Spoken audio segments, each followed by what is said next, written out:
Bismillahirrahmanirrahim. Assalamualaikum warahmatullahi wabarakatuh. Alhamdulillahirabbil alamin. Alhamdulillahilladzi hadana li hadzal wa ma kunna linahtadiya laula an hadana Allah. Perkenalkan, saya di sini Hafiz Berakmal dari kelas 2H Fakultas Usuluddin Ilmu Al-Qur'an dan Tafsir. Di sini saya akan menjelaskan mengenai ijma sebagai sumber hukum Islam yang merupakan tugas dari ujian tengah semester mata kuliah usul fikih. Yang pertama-tama kita bahas adalah apa itu ijma. Ijma berasal dari kata berbahasa Arab, yaitu ajma'a yajmi'u ijma'a, yang memiliki arti ketetapan hati dan kesepakatan.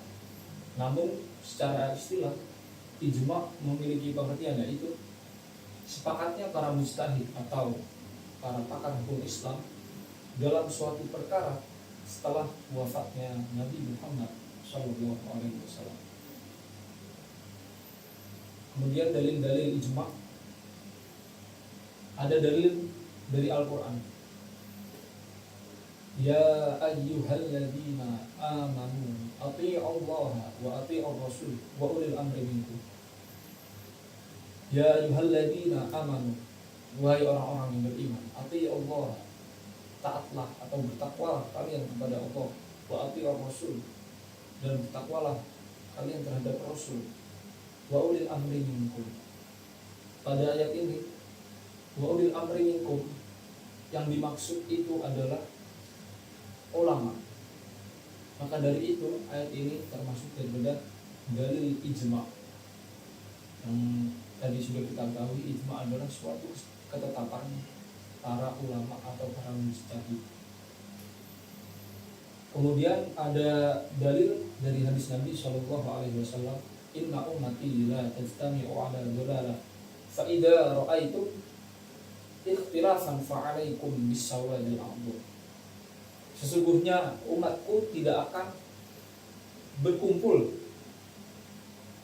atas kesesatan, maka ketika kalian melihat suatu perbedaan, maka ikutilah golongan yang paling banyak. Ini merupakan dalil ijma. Ketika kita melihat ada suatu perbedaan dalam kalangan kita, maka hendaknya kita mengikuti golongan yang paling banyak atau mayoritas dari golongan kita tersebut. Kemudian syarat ijma yang pertama adalah yang terlibat pada pengambilan hukum syarak melalui ijma adalah seluruh mujtahid.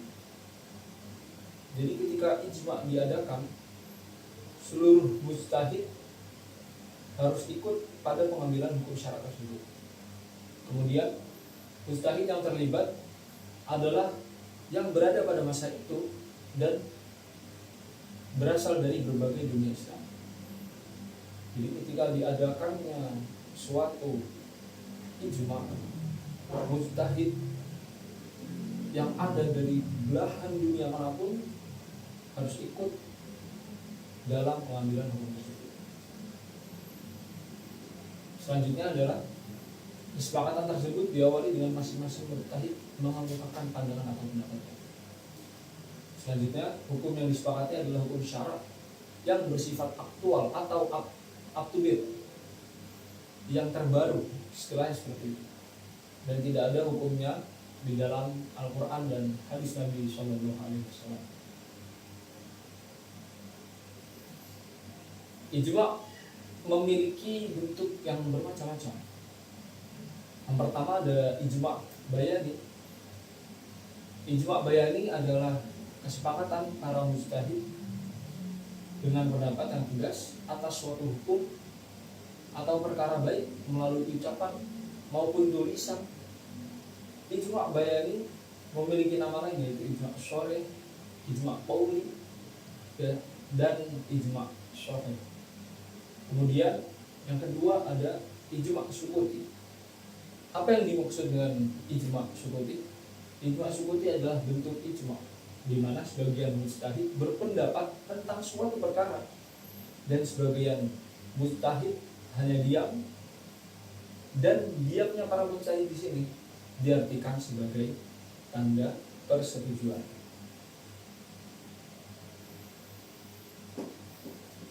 Ijma' bayani itu memiliki nama ijma' syar'i, yaitu ijma' yang jelas, karena seluruh mujtahid mengemukakan pendapatnya, maka dari situ terdapatlah hukum yang mewakilkan dari seluruh pendapat mujtahid yang sudah bersepakat. Lalu kemudian bagaimana hukumnya tentang ijma' sukuti yang sebagian para mujtahidnya hanya diam, tidak mengemukakan pendapat? Mari kita bahas hukum ijma' sukuti. Ulama memiliki khilaf atau perbedaan pendapat mengenai hukum ijma'-nya, yaitu menurut jumhur ulama atau sebagian besar ulama, ijma' sukuti tidak bisa dijadikan hujjah atau dalil, tidak bisa dijadikan argumentasi. Kemudian menurut ulama Hanafiyah, ijma' sukuti bisa dijadikan hujjah atau bisa dijadikan argumentasi ketika telah adanya ketetapan. Selanjutnya, Abu Ali Al-Jubba'i berpendapat bahwa ijma' sukuti bisa dikatakan sebagai ijma' apabila generasi mujtahid yang menyepakati hukum tersebut telah habis. Jadi ketika ijma' sukuti diadakan, ada golongan mujtahid yang berpendapat tentang hukum suatu perkara, dan ada mujtahid yang tidak berpendapat. Menurut Abu Ali, ijma' sukuti bisa katakan sebagai ijma' ketika seluruh ulama yang ikut dalam ijma' sukuti tersebut telah meninggal. Ketika semuanya telah meninggal dan tidak ada yang mengingkari pendapat dari ijma' sukuti tersebut, barulah pendapat atas ijma' sukuti tersebut dapat diterima di masa setelahnya. Terakhir, ada kesimpulan. Pada masa setelah wafatnya Rasulullah SAW, juga ini terus berkembang dari waktu ke waktu, dari generasi ke generasi.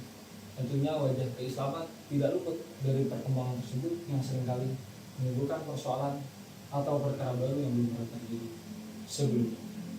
Berkumpulnya para mujtahid atau para pakar hukum Islam dalam mencari solusi pada suatu perkara menjadi sebuah jalan di mana umat Islam bisa menunaikan syariat Islam yang sesuai menurut warisan Sallallahu Nabi Muhammad SAW, yaitu Al-Quran dan Hadis. Terima kasih. Demikian presentasi dari saya.